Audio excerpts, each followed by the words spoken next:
Olá, bem-vindo ao podcast Viva a Palavra Viva.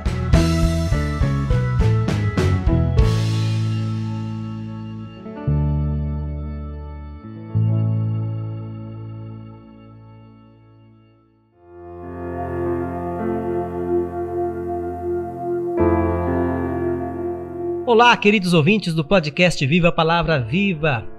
Graça e paz da parte de Jesus. Aqui quem vos fala é o Maestro Anderson Aguiar. Episódio 12. A vida dominada pelo Espírito Santo.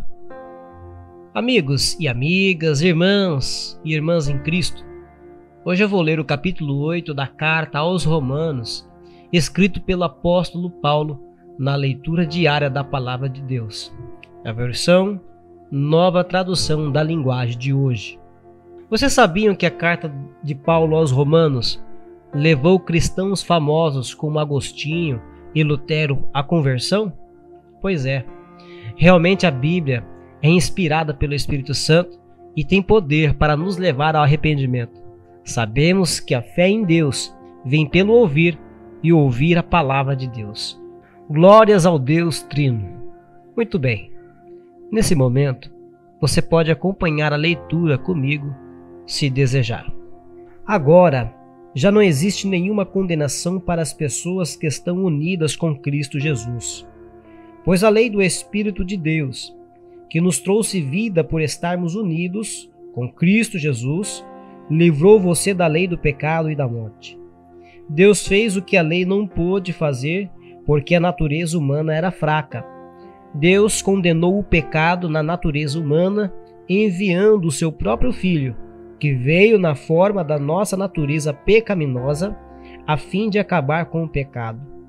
Deus fez isso para que as ordens justas da lei pudessem ser completamente cumpridas por nós, que vivemos de acordo com o Espírito de Deus e não de acordo com a natureza humana. Porque as pessoas que vivem de acordo com a natureza humana têm a sua mente controlada por essa mesma natureza, mas as que vivem de acordo com o Espírito de Deus têm a sua mente controlada pelo Espírito.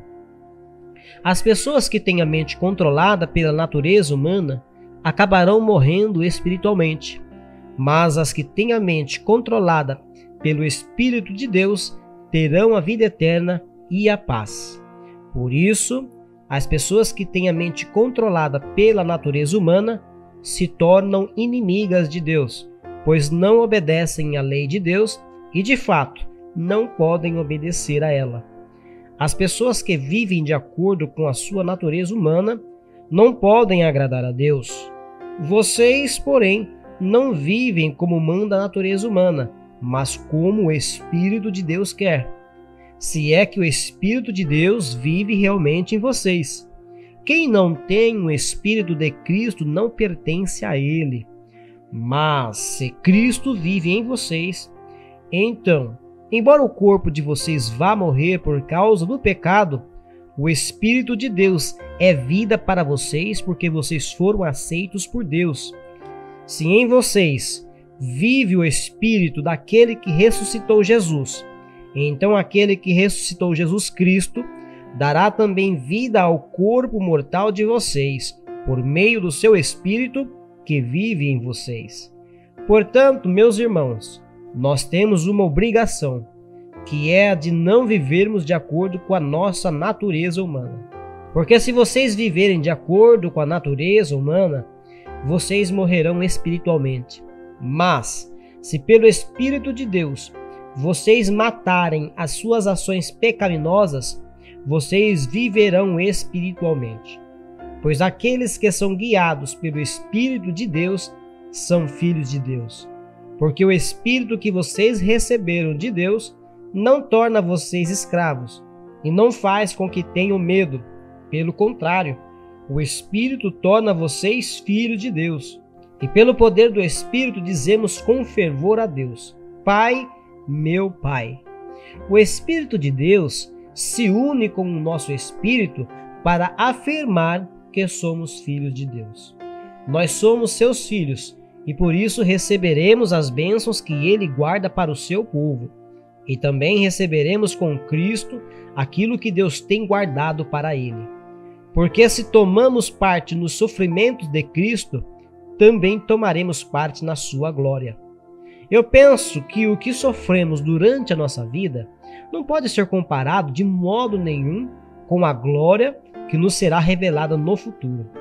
O universo todo espera com muita impaciência o momento em que Deus vai revelar o que os seus filhos realmente são, pois o universo se tornou inútil, não pela sua própria vontade, mas porque Deus quis que fosse assim. Porém, existe esta esperança. Um dia, o próprio universo ficará livre do poder destruidor que o mantém escravo e tomará parte na gloriosa liberdade dos filhos de Deus. Pois sabemos que até agora o universo todo geme e sofre com uma mulher que está em trabalho de parto. E não somente o universo, mas nós, que temos o Espírito Santo como o primeiro presente que recebemos de Deus, nós também gememos dentro de nós mesmos, enquanto esperamos que Deus faça com que sejamos seus filhos e nos liberte completamente. Pois foi por meio da esperança que fomos salvos. Mas, se já estamos vendo aquilo que esperamos, então isso não é mais uma esperança. Pois quem é que fica esperando por alguma coisa que está vendo? Porém, se estamos esperando alguma coisa que ainda não podemos ver, então esperamos com paciência.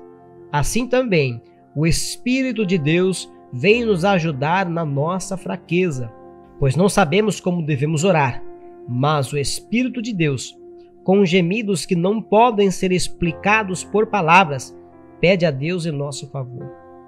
E Deus, que vê o que está dentro do coração, sabe qual é o pensamento do Espírito, porque o Espírito pede em favor do povo de Deus e pede de acordo com a vontade de Deus. Pois sabemos que todas as coisas trabalham juntas para o bem daqueles que amam a Deus, daqueles a quem Ele chamou de acordo com o seu plano. Porque aqueles que já tinham sido escolhidos por Deus, Ele também separou a fim de se tornarem parecidos com o seu Filho. Ele fez isso para que o Filho fosse o primeiro entre muitos irmãos. Assim Deus chamou os que havia separado. Não somente os chamou, mas também os aceitou. E não somente os aceitou, mas também repartiu a sua glória com eles. Diante de tudo isso, o que mais podemos dizer? Se Deus está do nosso lado, quem poderá nos vencer? Ninguém. Porque Ele nem mesmo deixou de entregar o próprio Filho, mas o ofereceu por todos nós. Se Ele nos deu o seu Filho, será que não nos dará também todas as coisas? Quem acusará aqueles que Deus escolheu? Ninguém, porque o próprio Deus declara que eles não são culpados. Será que alguém poderá condená-los? Ninguém, pois foi Cristo Jesus quem morreu, ou melhor, quem foi ressuscitado e está à direita de Deus. E Ele pede a Deus em favor de nós. Então, quem pode nos separar do amor de Cristo? Serão os sofrimentos, as dificuldades, a perseguição, a fome, a pobreza, o perigo ou a morte? Como dizem as Escrituras Sagradas, por causa de ti estamos em perigo de morte o dia inteiro e somos tratados como ovelhas que vão para o matadouro. Em todas essas situações, temos a vitória completa por meio daquele que nos amou. Pois eu tenho a certeza de que nada pode nos separar do amor de Deus, nem a morte, nem a vida, nem os anjos, nem outras autoridades ou poderes celestiais, nem o presente e nem o futuro, nem o mundo lá de cima, nem o mundo lá de baixo. Em todo o universo, não há nada que possa nos separar do amor de Deus, que é nosso por meio de Cristo Jesus, o nosso Senhor. Deus os abençoe e até o próximo episódio.